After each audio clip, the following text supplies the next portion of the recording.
ઈષ્ટદેવ પરમ આરાધ્ય અનંત કોટિ બ્રહ્માંડાધિપતિ સર્વનિયંતા સર્વ અંતર્યામી સર્વ કારણ ભગવાન સ્વામિનારાયણ એમના દિવ્ય ચરણ કમળ સાનિધ્યમાં ચારેય કોર વીટલાઈને બેઠેલા અનંત અનંત અનંત અક્ષર મુક્તો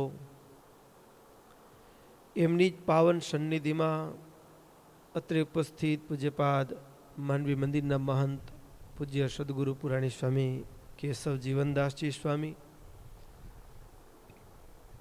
પૂજ્યપાદ વડીલ માધવ પ્રસાદ દાસજી સ્વામી આદિ સમસ્ત સંતો તથા કથાવિલાસી એવા બાળ યુવાન વૃદ્ધ સમસ્ત ભક્તો સર્વેને ભગવાન સ્વામિનારાયણની ભાવ સ્મૃતિએ સહિત સાદર જય સ્વામિનારાયણ. વાલા ભક્તો, ચાલતી સાયંકાલીન નિત્ય શ્રીમદ સત્સંગી જીવન કથા ગંગા, એમાંય ગત કથા સત્રના પ્રવાહની અંદર ભગવાન સ્વામિનારાયણ ગઢપુરની અંદર બિરાજમાન છે. સવારનો પ્રાતઃકાલીન નિત્ય વિધિ પૂર્ણ થયો છે. મહારાજ દાદાના દરબારમાં લીલુડા લીમડા નીચે મહારાજ બિરાજમાન છે. આગળ સંતો ભક્તોની સભા ભરાઈને બેઠી છે.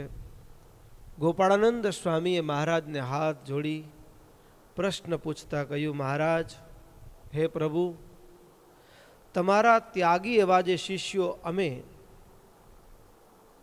આ સંસારને સુખપૂર્વક ભવસાગરને પેલે પાર તમારા ચરણારવિંદ સુધી પહોંચી શકાય નિર્વિઘ્નપણે એવા ત્યાગીના ધર્મ કહો. મહારાજ ત્યાગીના ધર્મ કહેવાની શરૂઆત કરી. સાધુના પંચવર્તમાન. સાધુના પંચવર્તમાન, પહેલી વાત તો એ આને દેહે ભગવાનના ધામ સુધી પહોંચવું હોય, ક્યાંય માયામાં અટવાયા વિના, તો મહારાજ કહે છે અધર્મ સર્ગના 5 મુખ્ય દોષ છે જ્યાંથી માયા જીવને પ્રહાર કરે. આપણે એક વખત ક્યાંક પડી ગયા હોઈએ, વાગ્યું હોય, પછી ઓપરેશન થયું હોય ને ઘૂંટણમાં કે, તો બીમાર પડીએ ને ત્યારે પહેલો દુખાવો ત્યાંથી શરૂ થાય. ઓપરેશન કર્યું હોય, શિયાળાની ઠંડી આવે ને તો ત્યાં દુખે ને. જ્યાં નબળું અંગ છે ત્યાંથી પેલો પ્રહાર થાય. એ માયા પણ આ જીવને, આ જીવ 5 અંગે કાચો છે અને 5 અંગે કાચો આ જીવાત્મા, એને માયા 5 જગ્યાએથી પ્રહાર કરે. 5 જગ્યાએથી પ્રહાર કરે અને માયા જીવને આ ભવસાગરમાં રોકી રાખે. તો આ 5 જે સ્થાન છે જ્યાં માયા રોકે છે જીવને, એની માંડીને વાત મહારાજ કહે છે. આ જીવને આ સંસારમાં અટકવાનું, ભવાટવીના ફેરામાં ચડવાનું પહેલું જો કોઈ કારણ હોય તો એ કારણ છે મહારાજ કે લોભ. દ્રવ્યાદિકનો લોભ, અને એ અટકાવી રાખે. મહારાજે સંતોને પહેલું વર્તમાન આપ્યું, મારો સાધુ માયામાં ક્યાંય અટકે નહીં, એટલા માટે માલ મિલકત ધન ધાન્યાદિકથી એનું મન પાછું વળે, નિર્લોભ વર્તમાન આપ્યું. પહેલું રક્ષા કવચ મહારાજે પહેરાવ્યું, નિર્લોભ. આ સંસારમાં મન ખેંચાવાનું બીજું સ્થાન, માયાનો બીજો પ્રહાર એટલે કામ. પુરુષના દેહમાં હોય તો એનું મન સ્ત્રી તરફ ખેંચાય, સ્ત્રીના દેહમાં કોઈ મુમુક્ષુ હોય તો એનું મન પુરુષ તરફ ખેંચાતું હોય, અને ત્યાંથી એની ગાડી, જીવનની યાત્રા એ ભગવાનના બદલે જગત તરફ ફંટાઈ જાય. એ ન થાય એટલે ભગવાને સંતોને બીજું વર્તમાન, બીજું રક્ષા કવચ આપ્યું માયાની સામે, નિષ્કામ.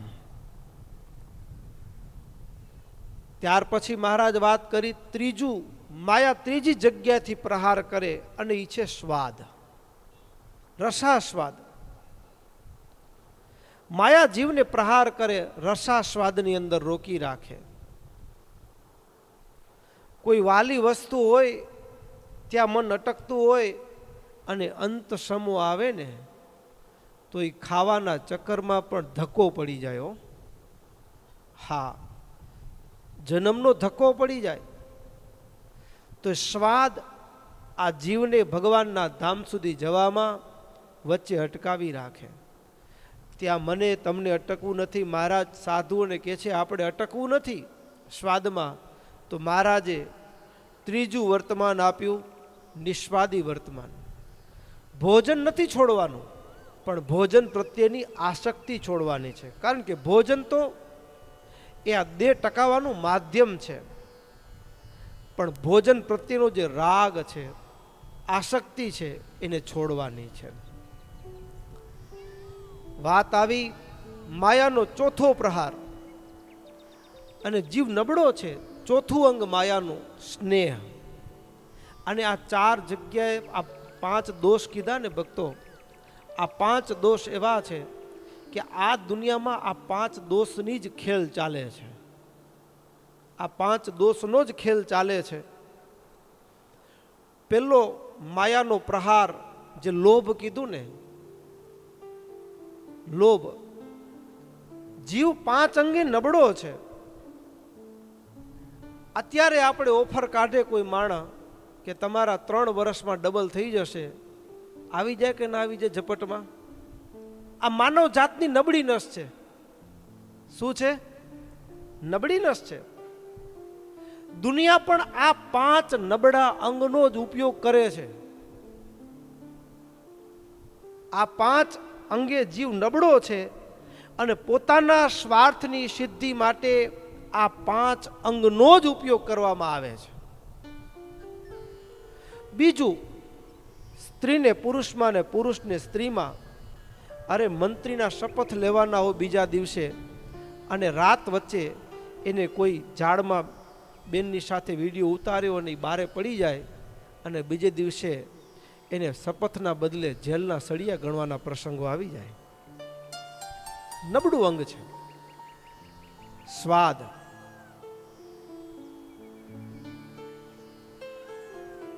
સ્વાદના શોખીન હોય, ભોજનમાં ઝેર ભેળવીને મારી નાખવાના ષડયંત્રો થાય. જીવનું ચોથું નબળું અંગ સ્નેહ. આપણે આપણા પુત્ર, પરિવાર, સગા સ્નેહીમાં ગાઢ હેત હોય ને, સંબંધ તોડવાનો નથી, આસક્તિ છોડવાની છે. અને એનો ઉપયોગ દુનિયા કરે છે.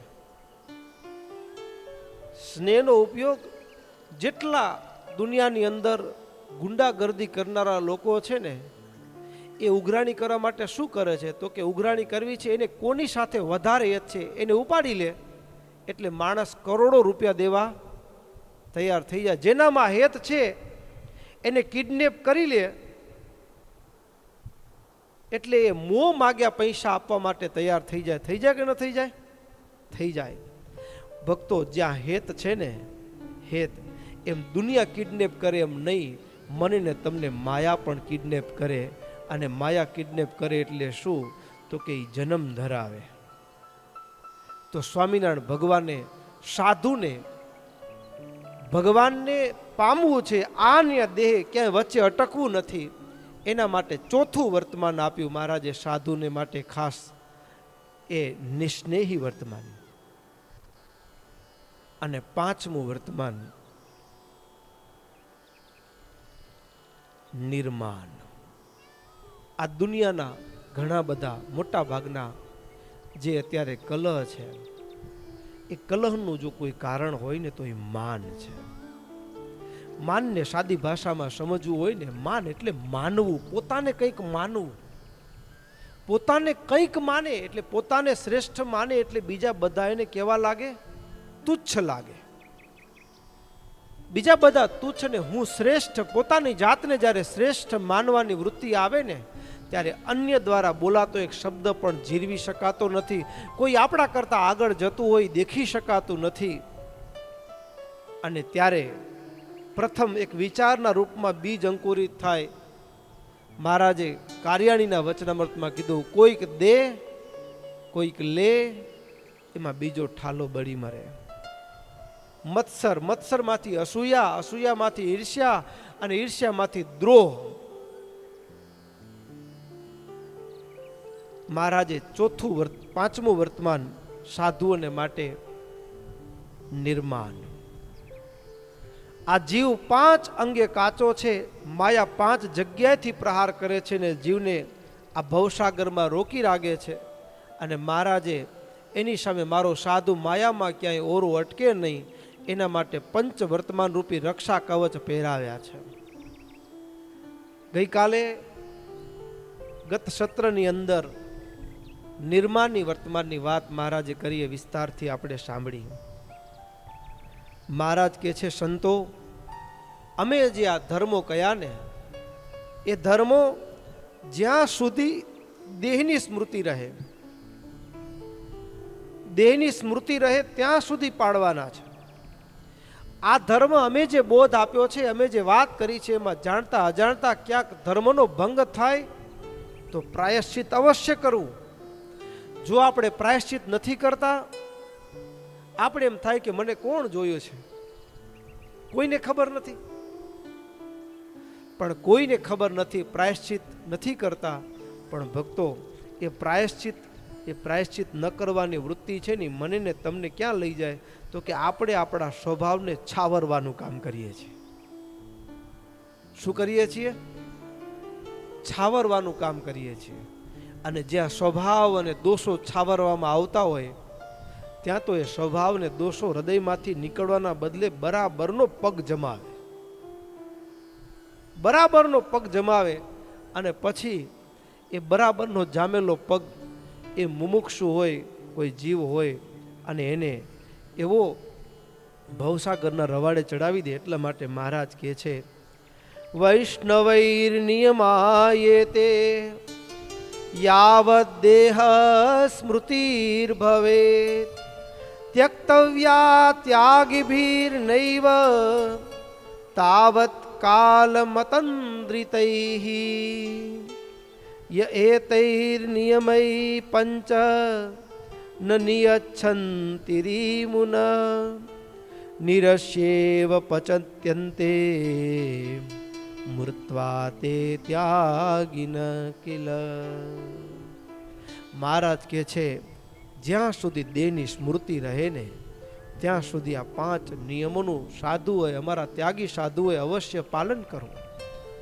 અને મહારાજ કહે છે, જે ત્યાગી હોય, કપડું કદાચ પહેર્યું હોય, દુનિયાની દ્રષ્ટિએ ત્યાગી, શબ્દોમાં એને ત્યાગી કહેવાય, સાધુ કહેવાય.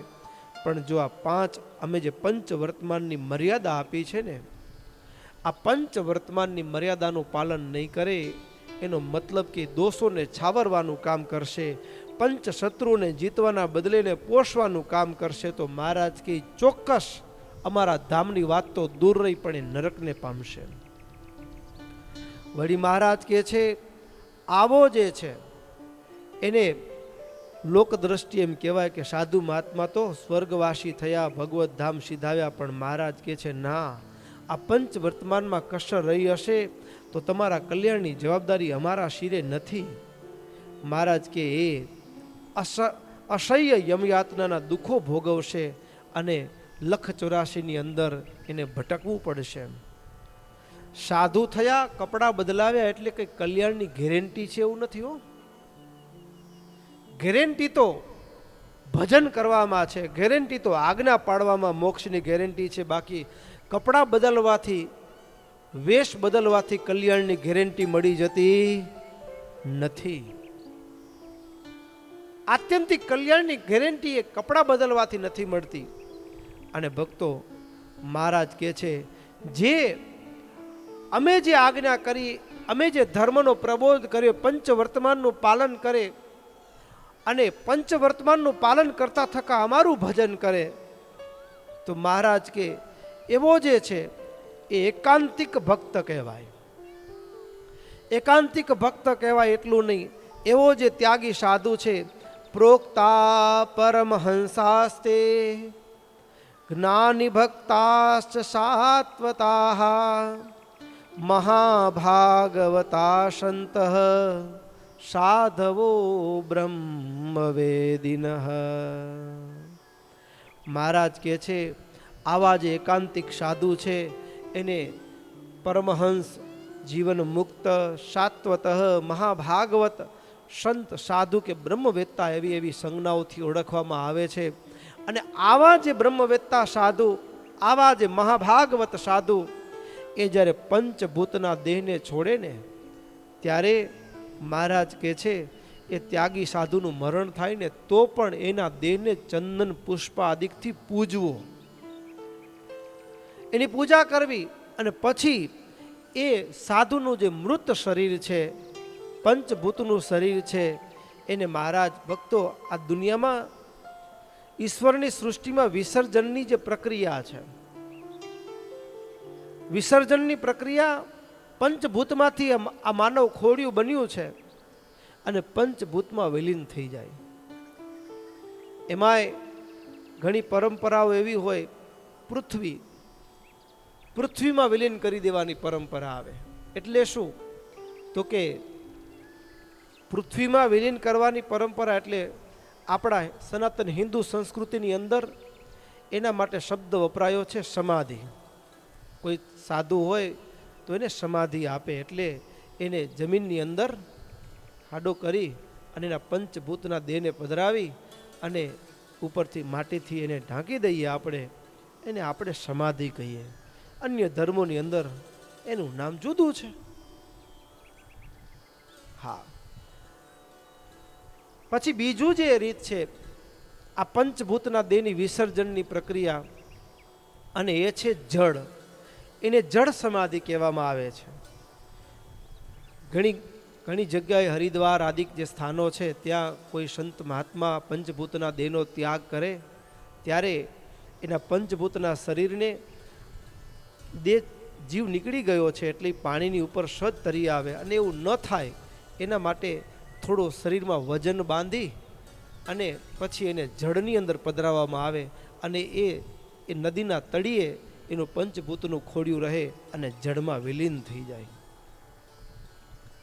તો અહીં કને મહારાજ કહે છે સાધુ જ્યારે પંચભૂતના દેહનો ત્યાગ કરે ત્યારે નદીના પ્રવાહમાં કે સમુદ્રમાં દેહને વહેતો મૂકવો. પછી વળી એક બીજો પણ ઉપાય મહારાજ કે અગ્નિમાં, પૃથ્વી, જળ અને ત્રીજું છે તેજ, અને તેજનું કાર્ય જેને આપણે અગ્નિદાહ આપીએ છીએ એ તેજ, અગ્નિ સંસ્કાર.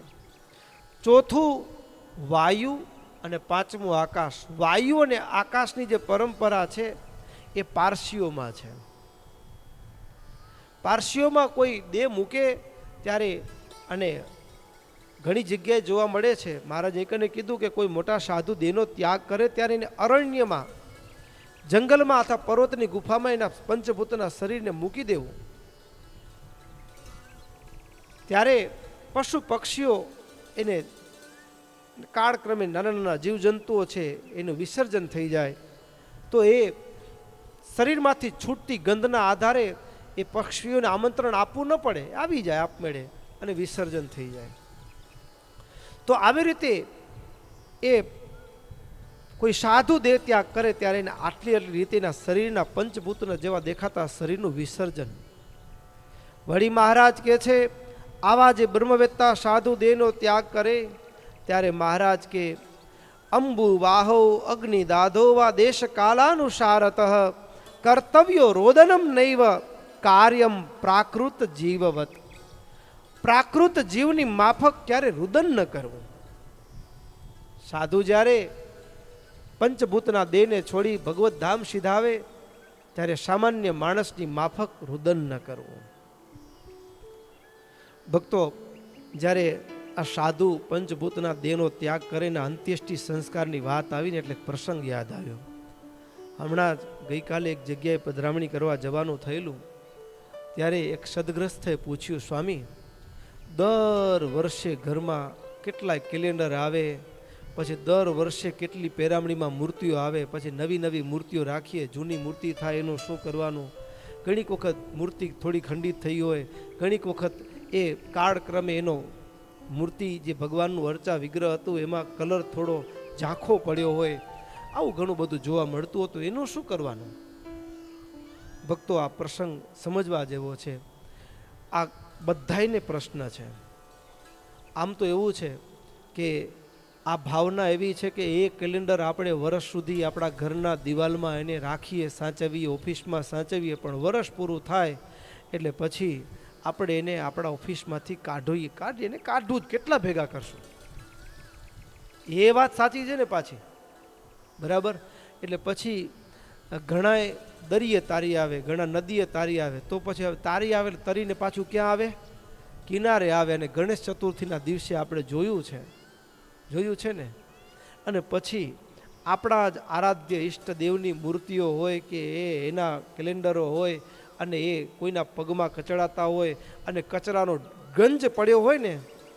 હવે કઠણાઈની વાત તો એ માંડવી મંદિરનું બહાર ગટર ખુલ્લી પડી છે, બરાબર, સરકારી કઠણાઈ છે, આપણે એને ફરિયાદો કરીને થાકી ગયા.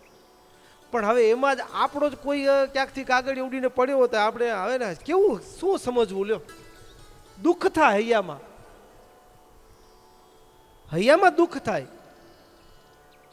અને કંકોત્રીઓ વર્ષમાં 8-10 કંકોત્રીઓ આવી જાય, એમાં બધામાં સંતોના ફોટા અને આપણા ઈષ્ટદેવના આરાધ્ય દેવના ફોટા હોય. અને કંકોત્રી તો એક વખત વંચાઈ પછી પૂરું થઈ ગયું. એને ક્યાં સાચવવાની? ફેંકવાની ક્યાં? શું વ્યવસ્થા કરવાની એની? શું વ્યવસ્થા કરવી? પસ્તીમાં દેવી? કરવું શું? આ એક બહુ મોટો પ્રશ્ન છે. અને જનમાનસમાંથી કંકોત્રીની અંદર ફોટા ન નાખવા, એ કાઢવું એ અઘરું છે. એવું ઘૂસી ગયું છે અંદર મારા ને તમારા હૈયામાં કે ભાઈ ફોટા નહીં, કેવળ લખાણો તો ચાલે. અને આપણે પણ એવો સ્વાદ આવી ગયો છે કે અમે સંતો હોય તો અમને સ્વાદ આવી જાય કે મારો ફોટો કેમ નથી નાખ્યો કંકોત્રીમાં. એવો સ્વાદ આવી ગયો છે આપણને માનનો કે જે કહો તે. એટલે આપણી સ્વાદ છોડી શકવાની સામર્થ્ય હવે જાણે આપણા પોતામાં જ નથી રહ્યું, એવા અસમર્થ સરખા થઈ ગયા છીએ. તો હવે એનું સોલ્યુશન શું કરવું, એનો ઉપાય શું? ત્યારે ભક્તો, અહીંયા જે મહારાજે કીધું ને કે તેષામ દેહસ્તુ પંચત્વે ગંધ પુષ્પાદ્યલંકૃત સ્થાપનીયો ગિરેર્દયામ મહારણ્યે થવા જનઈ. સાધુનો જે પંચભૂતના દેહનો ત્યાગનો પ્રસંગ ત્યારે યાદ આવ્યું એ કે ભક્તો, આપણા ઘરની અંદર પણ અત્યારે પાણીમાં તારવાનો વિકલ્પ છે ને, એ ઉત્તમ વિકલ્પ નથી. શું કામ? તો કે તરીને કિનારે આવે પછી એ જ બધું ભેગું થયું હોય અને કોઈકની આંખે ચડે, આપણી જ આંખે ચડે, ક્યાંક ને કોઈકના પગમાં કચડાતું હોય. પછી પહેલો અને ત્રીજો પૃથ્વીમાં વિસર્જન કરવું. એટલે આપણા ઘરના આંગણામાં કોઈ જગ્યાએ કે ખેતરમાં કોઈ આંગણામાં જેટલી પત્રિકાઓ ભેગી થઈ હોય, પત્રિકાઓ હોય, કેલેન્ડર હોય, અને પ્રાર્થના કરી, પ્રભુ 1 વર્ષ સુધી તમે અમને આખા વર્ષનું માર્ગદર્શન આપ્યું, કેલેન્ડરમાં રહેલા ભગવાનને રસ્તો બતાડ્યો, કયા દિવસે શું નિયમ પાડવા, બહુ દયા કરી. પણ પ્રભુ હવે આપ હૃદયમાં બિરાજમાન થાવ એવી પ્રાર્થના છે. આવી પ્રાર્થના કરી અને પછી એક ફળિયામાં કે ખેતરમાં ખાડો ખોદી એની અંદર મૂકી અને ભાવથી 2-4 ફૂલ મૂકી, ચોખા મૂકી અને પછી પાણી મૂકી માટીથી ઢાંકી દેવાનું. અને ઈચ્છા થાય ને તો દર વર્ષે 1-1 વૃક્ષ એના ઉપર વાવતા જવાનું. વિસર્જનનો પહેલો અને આ એક બહુ શ્રેષ્ઠ વિકલ્પ છે. સમજી ગયા ને? ઘરમાં જાજી કેલેન્ડર હવે કોઈ દી ક્યારે ફેંકવું? હા, જેટલા સાંભળો છો એટલા યાદ રાખજો, કામની વાત છે આ. કેમ લાગે છે? કામની વાત છે. પછી ઘણીક વખત એવું હોય, અહીંયા તો આપણે વાડી છે, આંગણું મોટું છે. હવે ઘણી વખત સિટીમાં રહેતા હોય, 5મા માળે ફ્લેટમાં હોય, બરાબર. હવે ત્યાં ક્યાં હવે જમીન ગોતવા જાવીને ક્યાં હવે આ બધી વ્યવસ્થા કરવી? તો ભક્તો બીજી એક વ્યવસ્થા, પૃથ્વીમાં વિસર્જન થાય. બીજા નંબરે જળ આપણે અત્યારે વિસર્જન માટે આપણે ઉપયોગ કરીએ છીએ તો દૂષિત કરીએ છીએ, એટલે એનો ઉપયોગ કરવો નહીં. હવે ત્રીજી વિસર્જનની કડી એટલે એ છે પૃથ્વી, જળ, તેજ.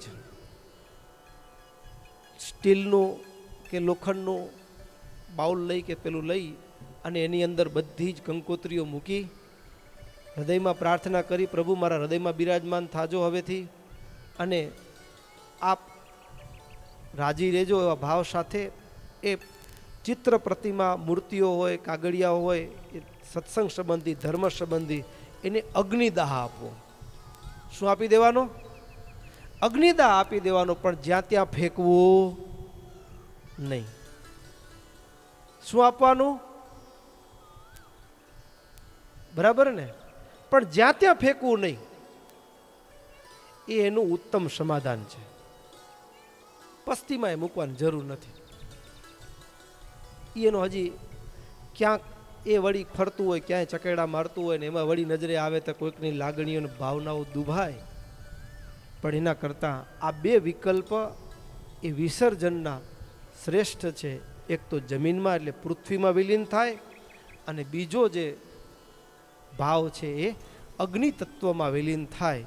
તો એ કને ભક્તો મહારાજ એ સાધુઓના ધર્મ પંચવર્તમાનની વાત કરતા જ્યારે મહારાજ કહે છે ગોપાળાનંદ સ્વામી આદિ સંતોને, હે મુનિશ્રેષ્ઠ ગોપાળાનંદ સ્વામી, મેં તમને પંચવર્તમાન સંબંધી ધર્મ કયા, હવે એની સાથે સાથે રામાનંદ સ્વામી થકી અમે જે સાંભળ્યું છે એવો જ્ઞાન, વૈરાગ્ય અને ભક્તિનું પણ રૂપ કહીએ છીએ.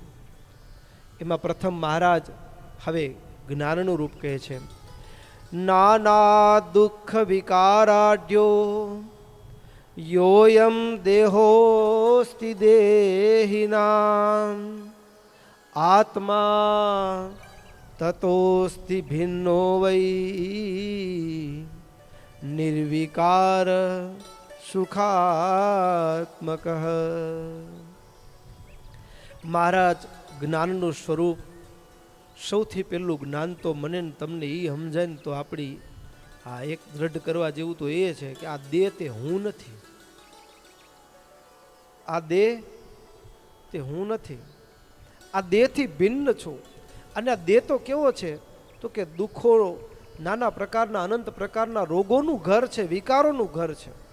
પણ એનાથી હું ભિન્ન છું. અને વાતે સાચી લ્યો, કોઈ માણસ 5, 25, 50 કે 100 વર્ષ જીવે, 5, 25, 50 કે 100 વર્ષ જીવે ત્યારે કેવો આમ ગલગોટા જેવો હોય, ખીલેલો હોય, એ એકદમ મેકઅપ બેકઅપ કર્યા હોય ને સ્પ્રે લગાવ્યો હોય ને આમ ચાલ્યો આવતો તો કેવું લાગે, આમ મજા પડી જાય એવું લાગે. પણ એ જ પંચભૂતના ખોડિયામાંથી જીવ નીકળી જાય અને ગણતરીના કલાકોની અંદર એ શરીરમાંથી દુર્ગંધ આવવાની શરૂઆત થઈ જાય. ગણતરીના કલાકોની અંદર એ શરીર એ કાષ્ઠ જેવું જળવત થઈ જાય. તો એ શરીરમાં એવું તે શું હતું? અરે જે 5 મિનિટ પહેલા એ માણસ બોલતો ચાલતો હાથે તાળીઓ દેતો હોય, ગેલ ગમત કરતો હોય, શરીરમાંથી શું ઓછું થયું? શું ઓછું થયું કે ક્ષણવારમાં તો ઓછું થયાથી એની જે બધી જ ચેષ્ટાઓ હતી, હાસ્ય વિનોદ હતું, એ બધું જ ગાયબ થઈ જાય. તો એનો મતલબ એ છે કે ભક્તો જે નીકળી ગયો ને એ જીવ છે, અને જ્યાં સુધી જીવ આ દેહમાં રહ્યો છે ત્યાં સુધી એની અંદર સારી નરસી ચેષ્ટાઓ જોઈ શકાય છે. તો આત્મા છે દેહથી ભિન્ન છે, દેહથી ભિન્ન છે અને એ અજર અમર છે. એવી ધારણા, અને સૌથી મોટી ધારણા તો એ કે આત્મા આ શરીરમાં છે ત્યારે એની અંદર ક્રિયા સંભવે છે આ દેહની અંદર. એટલું જ નહીં, પણ એનાથી પણ એક ડગલું આગળ વિચારીએ ને તો ભક્તો આ આત્માને વિશે પરમાત્મા રહ્યા છે ને ત્યારે કાર્ય અકાર્યની ક્રિયાઓ જે જોવા મળે છે ને એનું કારણ એ આત્માને વિશે પરમાત્મા બિરાજમાન છે. ભક્તો, આ દુનિયામાં કોઈ આપણને એમ કહે કે ભગવાન છે, કોઈ એમ કહે ભગવાન છે, તો બેશક એમ કહી શકાય કે હા છે. ખાતરી શું ભગવાન છે? ભગવાન છે એની ખાતરી શું? તો ભક્તો, ભગવાન છે એની પેલી ખાતરી આપણે પોતે જ છીએ. આપણે સ્વયં પોતે છીએ ભગવાન છે એનો પુરાવો. કેવી રીતે આપણે ભગવાન છે એનો પુરાવો છીએ? તો કે મારી તમારી અંદર જે કંઈ પણ ક્રિયા જોવા મળે છે, ચેષ્ટા જોવા મળે છે, એનું કારણ આ જીવને વિશે પરમાત્મા રહ્યા છે ને એ છે. જો જીવમાં ભગવાન ન હોય ને, જીવ હોવા છતાં પણ મહારાજે મધ્યના 31મા વચનામૃતમાં કહ્યું, વિરાટ નારાયણના ઇન્દ્રિયો સર્જાઈ ચૂક્યા હતા, અંતઃકરણ હતું, 24 તત્વોથી યુક્ત એ બધા જ તત્વો હતા, જીવ પણ હતો, પણ છતાંય વિરાટ નારાયણ કંઈ કાર્ય કરવા સમર્થ થયા નહીં. અને જ્યારે ભગવાને અંતર્યામી રૂપે પ્રવેશ કર્યો ને ત્યારે વિરાટ પુરુષ કાર્ય કરવા સમર્થ થયા. એનો મતલબ એ થયો કે આ જીવની અંદર પણ જે કાર્ય અકાર્યપણું જે જોવા મળે છે ને એનું કારણ આ જીવને વિશે ભગવાન રહ્યા છે ને એટલે થાય છે. જીવથી નથી થતું. જીવ આ દેહમાં હોય એનાથી નહીં, પણ જીવને વિશે પરમાત્મા રહ્યા છે એટલે કાર્ય અકાર્ય સંભવે છે. એટલા માટે આ બ્રહ્મરૂપ એવો જે હું મારે વિશે પરમાત્મા બિરાજમાન છે એવી અક્ષર બ્રહ્મની ભાવના, બ્રહ્મરૂપપણાની ભાવનાને દ્રઢ કરી અને ભક્તો એ આ ભાવનાને દ્રઢ કરવાની જે પ્રક્રિયા છે એને શાસ્ત્રો જ્ઞાન કહે છે. શાસ્ત્રો એને જ્ઞાન કહે છે.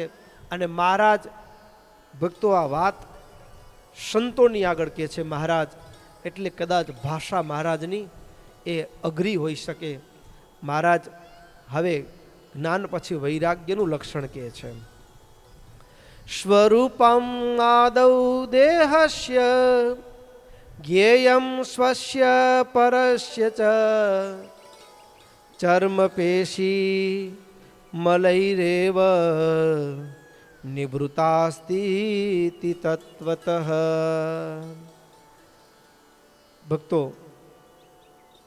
સાદી ભાષામાં સમજીએ તો ધર્મનું પાલન કરે ને ત્યારે શું થાય? તો કે ઇન્દ્રિયો અંતઃકરણ શુદ્ધ થાય.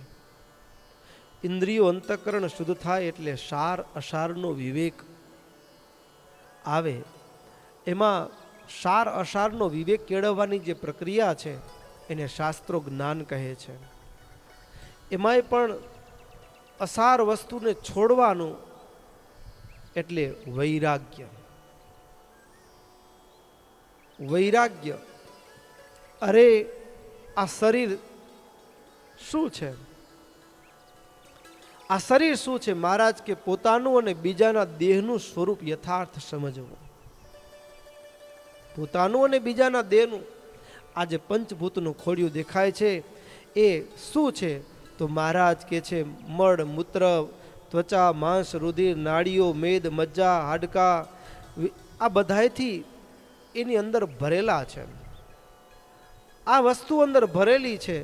અને રાજાનો દેહ હોય તો ભલે, અને રંકનો દેહ હોય તો ભલે, એ જ્યારે અગ્નિદા થાય એટલે એક જ નામ હોય, રાખ. શું હોય? એ રાખ હોય. અને જો એને ખુલ્લો મૂકી દેવામાં આવે તો મહારાજ કે છે એને પશુઓ જમી જાય, શિયાળિયા, સમડા, જનાવરો ખાઈ જાય તો શું થાય? વિષ્ટા.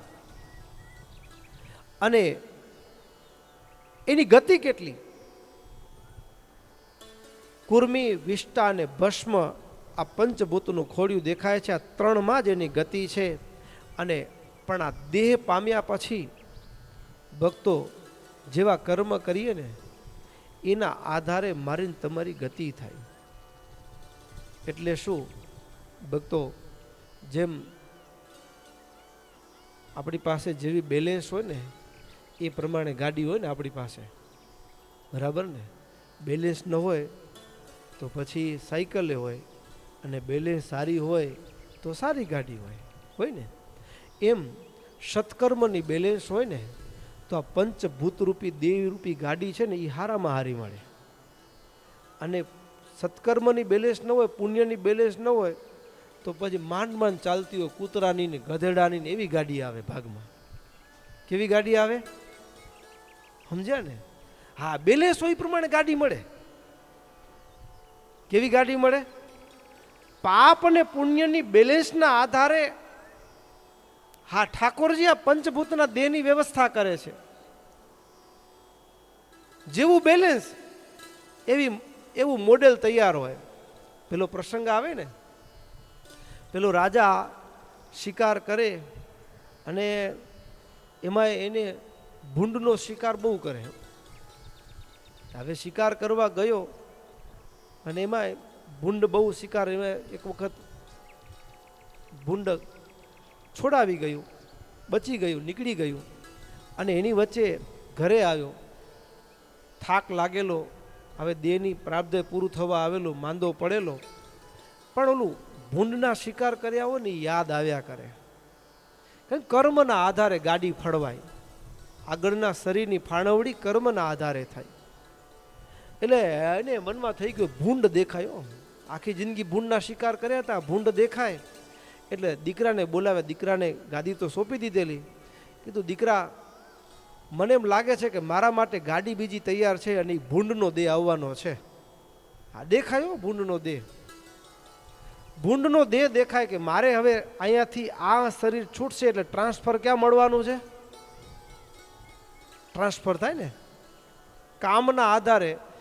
હા, કોઈક લાંચ લેતા પકડાઈ જાય તો પછી સસ્પેન્ડ કરી દીધા હોય, સસ્પેન્ડ કરી દે ને એને જેલમાં નાખે પેલા, એટલે યમપુરીમાં મૂકે સસ્પેન્ડ કરેલા હોય ને.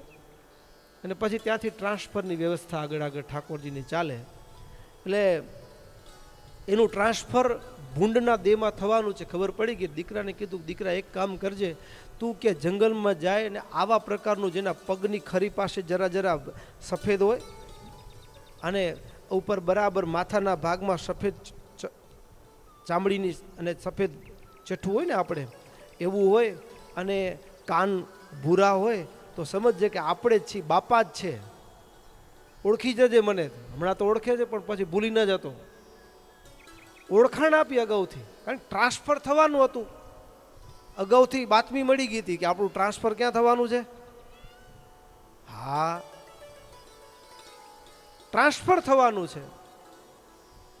પણ મારે જે કહેવું છે એ મહારાજ કહે છે કે વૈરાગ્ય એટલે કે શુભ કર્મો ને અશુભ કર્મો એની ભયંકર જે યાતનાઓ છે એને વિચારવાથી જગતમાંથી મન પાછું વળી જાય, ભગવદ માર્ગે પ્રવાહિત થાય, અધ્યાત્મ માર્ગે પ્રવાહિત થાય. અને ભક્તો, નાશવંત દુનિયામાંથી મન પાછું વળે તો લગાડવું ક્યાં? તો મહારાજ ચોથી વાત કરે છે, એ મનને ભગવાનમાં લગાડવું. અને ભગવાનમાં જે મન લાગે ને એને ભક્તિ કહેવાય. ભક્તો, અને ભક્તિ એ જ્યારે નવધા ભક્તિ, અને નવધા ભક્તિથી જ્યારે એ 10મી પ્રેમ લક્ષણા ભક્તિ આવે, એ એકાંતિકી ભક્તિ આત્મસાત થાય અને આ જીવ પરમ સુખીઓ થઈ જાય. અને એની જે વાત છે એકાંતિકપણાની વાત, એ પછી આપણે આગળના સત્રમાં સાંભળશું. મને મળેલા સમય અનુસાર 7 થી 8નો સમય હતો. સમય પૂર્ણ થયો છે, સંતોની ઉપસ્થિતિ છે. આપણે અહીંયા જ કથાને વિરામ કરીએ. બોલો સ્વામિનારાયણ ભગવાનની. શ્રીપતિમ શ્રીધરમ સર્વદેવીશ્વરમ ભક્તિધર્માત્મજં વાસુદેવમ હરે માધવમ કેશવમ કામદમ કારણ સ્વામિનારાયણમ નીલકંઠમ ભજે. સ્વામિનારાયણ સ્વામિનારાયણ સ્વામિનારાયણ સ્વામિનારાયણ સ્વામિનારાયણ સ્વામિનારાયણ સ્વામિનારાયણ સ્વામિનારાયણ સ્વામિનારાયણ સ્વામિનારાયણ